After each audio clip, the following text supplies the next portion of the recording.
nous allons poursuivre cette matinée dédiée au local, à la relocalisation avec Alexandre Francin, responsable éco-conception du cabinet O2M. Quelques mots sur O2M, le temps qu'Alexandre nous rejoigne. Un cabinet indépendant créé il y a 15 ans par Olivier Messager, une quarantaine de salariés, des docteurs, des ingénieurs, des experts qui travaillent sur l'analyse et l'amélioration de la dimension environnementale des systèmes alimentaires, avec principalement des clients dans la transformation alimentaire. Des outils que l'on a cités ce matin, l'analyse de cycle de vie, l'ACV, des outils plus organisationnels avec notamment tournés vers la stratégie climat avec par exemple la méthode ACT pour Assessing Low Carbone, la comptabilité intégrée. On ne va pas détailler tous ces outils. On va, Alexandre, effectivement, tout d'abord introduire votre présentation peut-être par un point sur les enjeux que vous avez identifiés autour de la consommation locale. Merci beaucoup Pierre. Effectivement, pour introduire ce sujet, alors j'avais remis une petite slide sur O2M pour qu'on se présente. Pierre l'a très bien fait. J'aurais à peine dit mieux. Donc merci beaucoup Pierre. Et pour rebondir sur mon travail, effectivement, je m'occupe de la partie à la fois climat et à la fois donc climat au niveau organisation et à la fois au niveau des produits avec justement l'année cycle de vie, l'éco-conception. Et ça fait 15 ans justement qu'on a à cœur de travailler sur ces sujets avec les acteurs. En préambule, et je vais le passer très rapidement parce que ça a été très bien dit ce matin, l'intérêt du local, soit d'un point de vue purement social, sociétal, on en parlera très peu, en tout cas moi j'en parlerai très peu là dans cette intervention, il est certain, il est affirmé, il a plein d'intérêts démontrés. Sur un plan purement environnemental, c'est vraiment le dernier point ici, effectivement, le fondement même du local, qu'on soit bien d'accord, c'est de réduire notamment les distances de distribution et d'acheminement de nos denrées alimentaires. Le propos de ce qui va suivre, c'est de se dire, OK, on réduit ces distances-là, mais finalement, intrinsèquement, est-ce que c'est plus vertueux d'aller dans ce sens-là et de réduire ces distances-là? Et donc, on va simplement parcourir quelques cas qu'on a rencontrés, nous, à la fois où finalement, c'était très intéressant de le faire, et à la fois aussi où on peut atteindre les limites de ce genre de raisonnement. Alors tout d'abord, justement, une vision globale. Quelle est l'influence d'une origine locale sur l'empreinte carbone d'un produit alimentaire? Pour répondre à cette question, Pierre, j'avais remis ce petit visuel-là. Peut-être que certains le connaissent. C'était une étude publiée en 2019, notamment par Solagro et le CIRED, où ils se sont intéressés finalement sur la chaîne de valeur complète alimentaire entre la production au champ et le consommateur. Quelle était finalement la chaîne de causalité et de responsabilité uniquement d'un point de vue carbone ici? Ce qu'on voit très clairement déjà, c'est que le sujet transport, le sujet approvisionnement de nos denrées alimentaires, ça va représenter 20%, finalement un peu moins de 20% du sujet. Le reste étant porté essentiellement, c'est la partie jaune sur ce camembert, par finalement la production au champ. Donc très clairement, on voit déjà que, en adressant la question du local, qui est extrêmement sensée, on va pouvoir agir maximum sur 20% du sujet climat. Il y a d'autres enjeux après quand on parle d'environnement, on en reparlera un peu, mais purement sur un sujet climat, effectivement, on va être en capacité d'adresser 20% des enjeux. Alors faisons un focus sur le transport, justement. Effectivement, sur le transport, toujours dans cette même étude, si on fait un petit focus, la petite barre de gauche ici, elle représente quoi? Elle représente la somme de l'ensemble des flux logistiques, encore une fois en 2019, pour approvisionner, pour tout simplement assurer notre consommation sur le territoire national. La petite barre de gauche, elle nous dit quoi? Elle nous dit que finalement, il y a une grosse partie de nos flux transports alimentaires qui sont assurés par des transports maritimes. Mais si on met en fait ces flux logistiques avec leur empreinte carbone, c'est la petite barre de droite, on s'aperçoit finalement que le transport maritime va représenter, c'est la petite proportion en bleu ici, va représenter quelque chose comme, maximum 15% finalement de l'empreinte carbone de ce transport-là. Donc on voit déjà qu'il y a un premier paradoxe entre des produits importés qui d'un point de vue transport vont être très importants en termes de flux logistiques, mais qui d'un point de vue purement climat, là en l'occurrence le CO2, on s'aperçoit effectivement que ce n'est pas ce sujet ce n'est pas le sujet principal. Donc c'est ce qui était dit ici. Si on se pose la question de pourquoi, finalement, pourquoi on a ce genre de constat. J'avais remis ici un petit visuel du GLEC. Le GLEC, c'est quoi? C'est un peu le référentiel en fait, au niveau international qui est utilisé aujourd'hui pour mesurer, évaluer au niveau la dimension climat, l'empreinte carbone de l'ensemble de nos transports. C'est un gros consortium international. Et c'est notamment eux qui proposent, vous savez, les fameuses équivalences carbone. C'est d'ailleurs là-dessus que se base l'ADEME. C'est notamment eux qui proposent justement ces équivalences à la tonne kilomètre, c'est-à-dire l'impact carbone d'une tonne transportée sur une distance d'1 kilomètre. Et là, ce qu'on voit ici, c'est effectivement différents types de transports, à la fois des transports maritimes dans la partie haute, le transport aérien, avec la grosse barre du milieu ici. Puis après, en dessous, on a des transports routiers qui vont varier selon finalement la taille du camion, entre un camion assez, on va dire, costaud, on va dire qu'on va considérer supérieur à 20 tonnes, et puis des camions plus modestes, les petits camions, des 3,5 tonnes et des 7,5 tonnes, c'est ce qu'on appelle ici les vannes ou les camions urbains. On voit déjà qu'il y a une forte variabilité. C'est-à-dire que les barres ici, les plages de variation, elles varient clairement du simple au double. Parce qu'on peut avoir effectivement, selon les types de carburation et selon aussi un paramètre qui est extrêmement important, sur lequel on va revenir, selon les taux de chargement, eh ben, on peut avoir une variation extrêmement importante. Mais ce qu'on voit aussi ici, c'est que très clairement, eh ben, notre tonne transportée sur 1 kilomètre en routier, elle va avoir du mal en fait à rivaliser d'un point de vue climat avec cette même tonne transportée sur 1 kilomètre, mais avec un transport routier dans la partie haute. Ce qui explique notamment ce qu'on a évoqué tout à l'heure, juste avant, sur l'empreinte carbone de notre alimentation. Et si on prend un petit exemple, aujourd'hui, qu'on reprend les chiffres qui font référence au niveau de l'ADEME sur l'impact climat de notre transport, j'avais remis 3 exemples. Si on regarde par exemple un utilitaire 3,5 tonnes en diesel, qui va être rempli à 36%, qui a un taux de remplissage qui peut être assez courant sur ce type de véhicule, et bien finalement, notre tonne transportée sur 1 kilomètre, elle va avoir à peu près un impact de 800 grammes de CO2 équivalent. Cette même tonne de denrées, si on la transporte avec cette fois un poids lourd toujours diesel, plus important, c'est-à-dire une taille de 26 à 32 tonnes, mais qui cette fois est remplie à peu près à 60%, ben on voit déjà que son impact au kilomètre parcouru va chuter à peu près à 100 grammes de CO2 au kilomètre. Et si on va encore plus loin, on s'aperçoit que cette fois un porte-conteneur, toujours pareil, avec cette tonne transportée, la fameuse tonne transportée sur 1 kilomètre, lui va générer à peu près 10 grammes de CO2 au kilomètre. Donc on voit clairement les écarts et derrière les influences que ça peut avoir sur des logiques à la fois de circuit logistique, d'optimisation de circuit logistique, et à la fois de distance parcourue.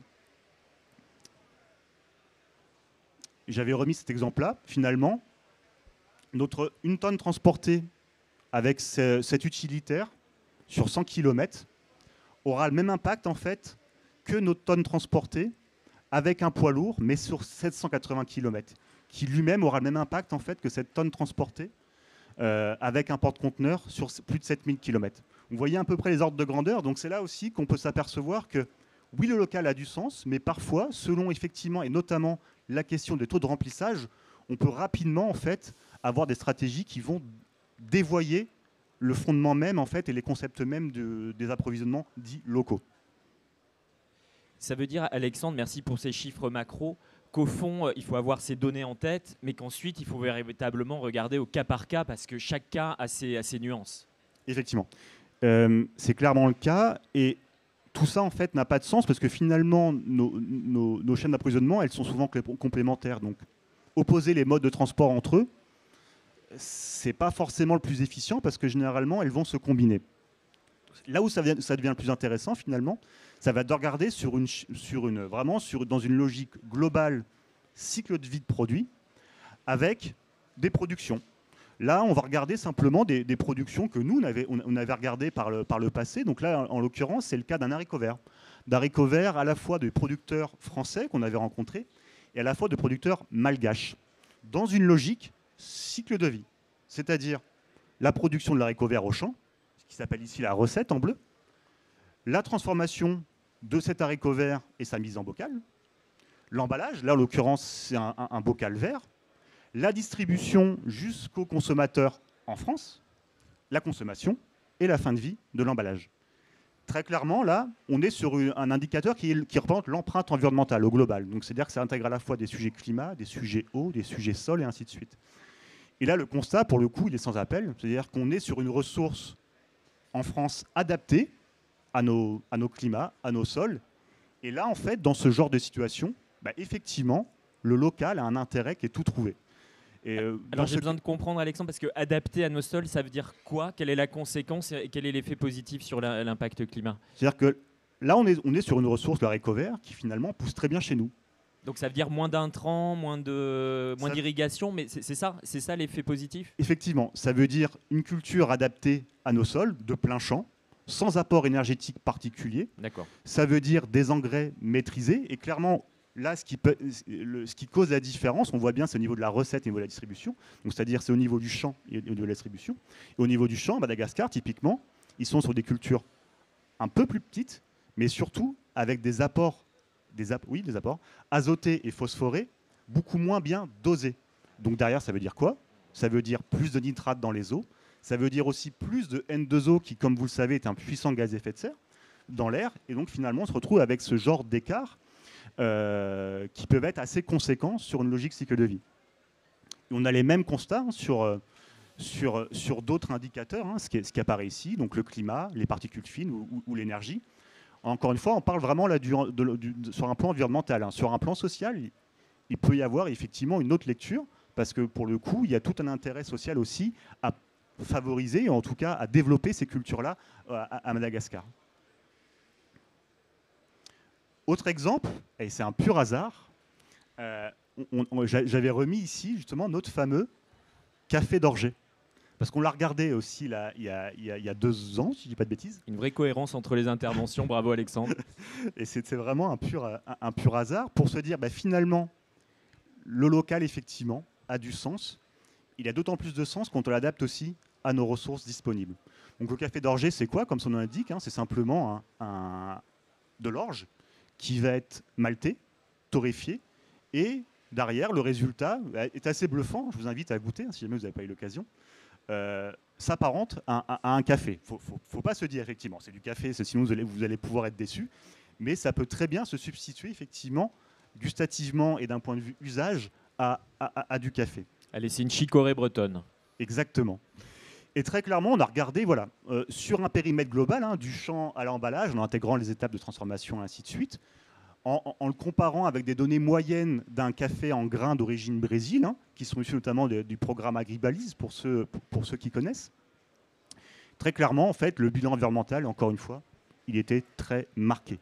Il n'y avait pas de nuance possible pour le coup. On était sur une empreinte carbone qui était 9 fois plus faible en fait, pour ce café d'orgée.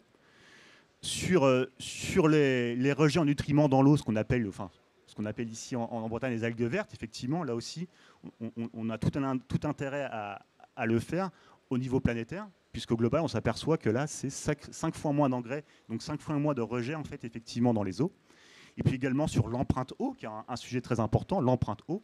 Et clairement, là, en l'occurrence, cette orge, le café d'orgée, présente aussi un intérêt qui est indéniable. Un exemple très favorable, Alexandre, mais je sens que vous nous avez préparé à effectivement mettre en avant des exemples où effectivement on va avoir des limites pour le coup à l'origine locale. Exactement. C'est malheureusement le cas parfois. On peut avoir des situations où effectivement le local peut avoir ses limites. J'avais remis ici un exemple emblématique de nos assiettes, la tomate. La tomate avec 3 types de cultures et 2 origines. La barre est tout à gauche, c'est l'empreinte carbone d'une tomate espagnole de plein champ qui va être acheminée entre l'Andalousie et ici, Rennes. Et les 2 autres barres qui suivent, des tomates françaises, soit sous abri chauffé, soit sous abri non chauffé, donc de saison. Très clairement, on le voit là, tomate espagnole de plein champ de saison, va arriver en fait dans nos assiettes avec une empreinte carbone à peu près 3 fois inférieure à celle qui va être produite localement, mais pas de saison, c'est-à-dire sous une serre chauffée. Alors après, il peut y avoir de la variabilité parce que selon la façon dont on va chauffer la serre, effectivement, on va être capable de plus ou moins réduire cette empreinte carbone-là de la tomate. Mais globalement, en moyenne, c'est vraiment ce qu'on constate, c'est que effectivement, on peut avoir ce genre d'écart. Et ça, c'est une réalité. C'est-à-dire que oui, le local, là, pour le coup, faut avoir conscience que ça peut être finalement l'effet indésirable, l'effet rebond d'un point de vue climat. Ce qui va venir complexifier en fait la question, c'est que si on regarde, et c'est le sujet qui est à droite, le sujet de l'eau. Pour le coup, d'un point de vue purement empreinte hydrique, là, le constat va être inversé. C'est-à-dire que les deux cultures vont avoir les mêmes besoins en eau. Une tonne de tomates, c'est à peu près 29 mètres cubes d'eau nécessaire. Par contre, effectivement, la tomate espagnole, avec en Espagne un stress hydrique plus important, en fait, elle va arriver dans nos assiettes avec une empreinte eau beaucoup plus importante que notre tomate française. Je crois savoir que les opérateurs justement de la filière tomate en région Bretagne travaillent à la substitution de l'énergie gaz par des chaudières biomasse. Bon. Ça changerait la donne sur ces données-là? Ouais, c'est effectivement des sujets qui sont travaillés aujourd'hui, hein, la façon dont on chauffe ces fameuses serres. Et effectivement, là, on est sur un chauffage historique gaz naturel. On peut avoir des fortes variabilités quand on passe sur du biogaz, quand on passe sur de la géothermie et ainsi de suite. Ouais. Mais je suis d'accord que il n'y a pas de réponse absolue et c'est vraiment quelque chose, le mode de production va venir complexifier la réponse. Et j'avais remis ici la fraise. La fraise que je ne vais pas commenter, mais on peut avoir effectivement les mêmes constats sur un produit pareil qui est emblématique et qu'on consomme toute l'année chez nous. Donc vraiment, si on cherche à synthétiser l'idée de cette approche-là, c'est de se dire une vision purement basée sur l'origine d'un produit peut être biaisée et peut induire des mauvais choix si effectivement on ne se pose pas les bonnes questions sur la façon dont a été produite la denrée alimentaire en question qu'on va consommer. Et donc en conclusion, Alexandre, c'est ce que je venais d'évoquer, c'est-à-dire effectivement la question du type de production est centrale pour se dire si finalement est-ce que le local que je vais avantager, favoriser est déterminant sur le plan environnemental du produit que je consomme. Merci Alexandre, on peut l'applaudir pour cette intervention riche en données et en nuances. On a le temps pour une séance de questions-réponses. N'hésitez pas à vous signaler, on a un micro qui circule dans la salle. Je lance la première question à Alexandre. Alors, pour prolonger votre conclusion, parce qu'il faut bien dire qu'effectivement, on a voulu mettre en exergue local et impact environnemental. Vous avez une grille d'analyse qui se base sur l'analyse de cycle de vie, l'empreinte carbone, l'impact sur le climat. Mais il faut le redire, il y a d'autres paramètres environnementaux qui peuvent être pris en compte et surtout des paramètres sociaux, sociétaux. Est-ce que ça ne nous invite pas à parler plutôt de RSE, d'avoir une approche plus globale ? Toute approche façon de sourcing et de production doit se baser sur ce triptyque social, environnemental et économique. Là, effectivement, on a fait un focus sur le volant environnemental. On est d'accord que chaque entreprise, chaque citoyen va avoir sa propre grille de lecture par rapport à son acte d'achat.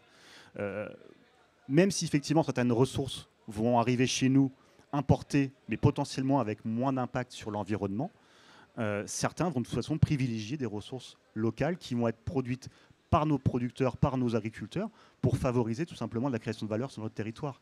Et ça se défend tout à fait. Et effectivement, cette grille de lecture, elle est indispensable pour faire un choix en toute connaissance de cause. Ce qu'il est important de mesurer, c'est ce volet environnemental pour être sûr tout simplement de prendre une décision qui soit la plus sensée possible.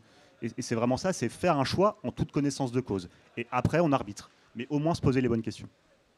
Une question pour Alexandre. Demande de prolongement, un commentaire. Si pas de questions, eh bien on remercie Alexandre. On peut l'applaudir à nouveau pour cette intervention qui montre le besoin de rendre objectifs les bénéfices des démarches de relocalisation en adoptant des méthodes éprouvées.